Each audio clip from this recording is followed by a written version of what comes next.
So we're driving back from FAST25 right now, and we're just kind of debriefing, going over some of the big topics that we've learned, and we're just kind of going through some of the favorite things that we've talked about. So what was your favorite thing that you learned? I had a lot of favorites.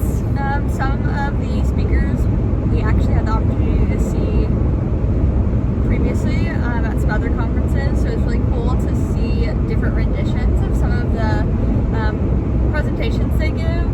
I really enjoy always Will Hauser. He's a pharmacist and a paramedic, and he just gives like the most exciting pharmacology talks you could possibly imagine. Yeah.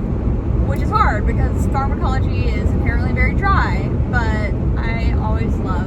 He's just bouncing around the stage and he has good content. He loves ketamine, so yes. We're BFFs. Yes. And he just does it in like a really down and dirty kind of way. Makes good vibes. Good vibes yeah, all around. Yeah, definitely. Shane, what was yours? Bruce! We love Bruce too. Bruce Hoffman. So Bruce Hoffman, we were lucky enough to, Soph and I were lucky enough to go to an FPC prep course that he put on with FlightBridge, and it was fantastic, and we just kind of fell in love with that man. And so today we got to listen to him do a lecture on metabolic acidosis, both with and without an anion gap.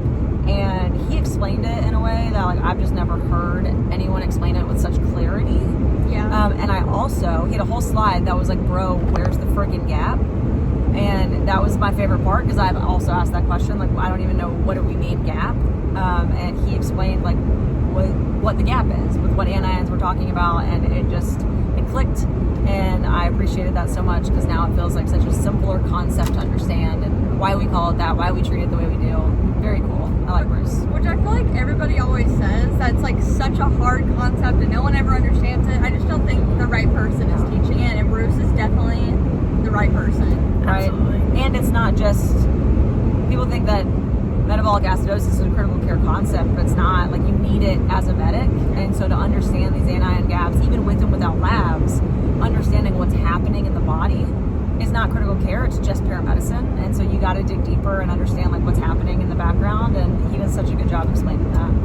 Yeah, absolutely. It's not even boring. It sounds boring and it's very enjoyable. I can listen to him talk about that for hours. Yeah, I think his talk was like my favorite. Just like it was, every second was gripping, and every second of his talk counted. Like it just kept coming at you. But like James said, it was super systematic, and it just really broke it down in a way that was very digestible. Yeah. I think I appreciated a lot of emphasis that was put on like your own cognitive ability in stressful situations and how to like mitigate that. Yeah. I think that's not a very large topic that's talked about a whole lot, but that's crazy, because that's our whole job, is like counteracting your own brain a lot of the time.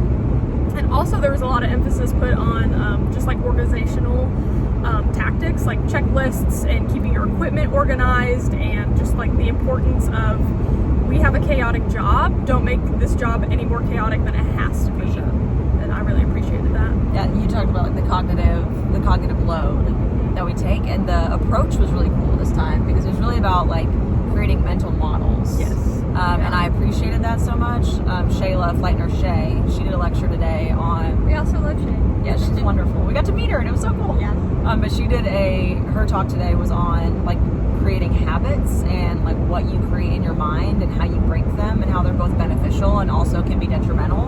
And she shared a super like vulnerable story about one of the mistakes she made when she first started flying. And I think that is the best way to get people to understand a concept, is to share something about yourself.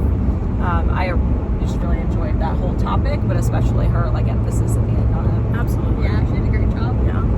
Well, come back for FAST26. I'm already super excited about it, and I can't wait to go. And it's going to be in Austin. I know. Yes, I'm so excited. Yeah. I'm so excited. But for now, we'll see you guys later. Thank you